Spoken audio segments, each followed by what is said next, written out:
Ireland unfortunately has seen many abuse scandals, but the tale of abuse suffered by the victims of symphysiotomy is a particularly squalid and vicious stain in our national history. I don't use the word abuse carelessly, for I believe that what was done to these women was, as other speakers have said, a form of institutionalised abuse. Ireland has failed these women.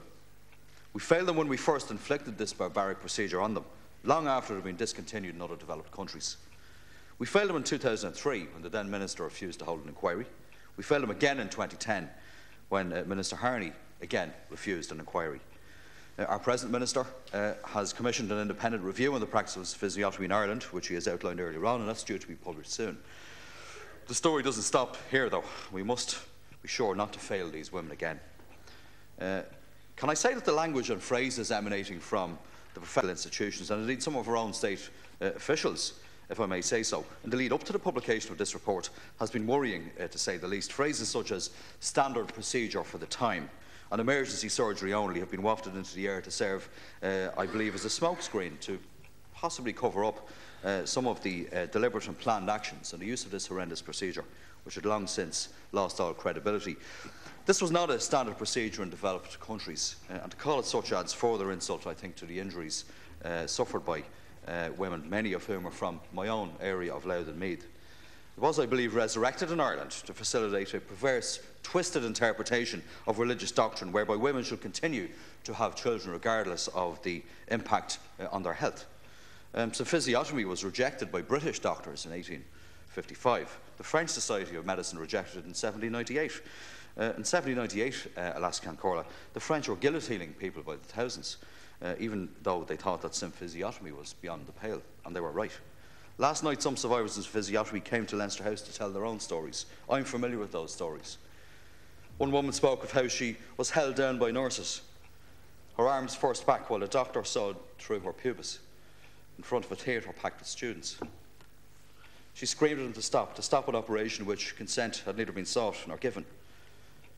She said that it felt like she was being forced to endure an aggravated sexual assault.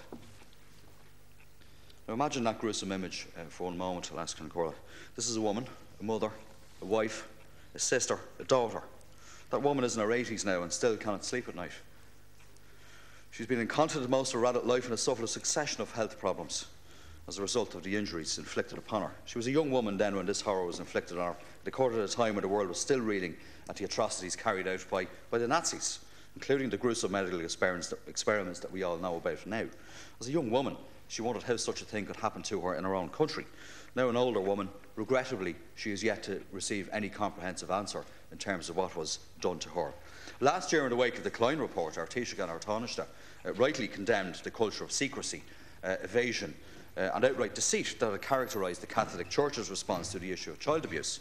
We can't allow a similar culture to fester in the corridors of our own state departments and professional bodies.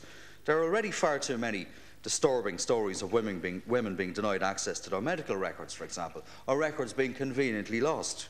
One woman last night spoke of how the hospital she gave birth to her children in has no record of her children, 5 children. According to the hospital, they simply don't exist. There are elements of official Ireland, I think, that are seeking to airbrush history.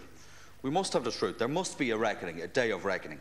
What practical grounds, though, can this House take? And what can we as public representatives do? I think we begin today, all of us from all parties, by giving these victims a voice again. But we must ensure that these voices are heard to good effect. There must be no more cover-ups, no more evasion, and I believe that there must be access to some form of legitimate address.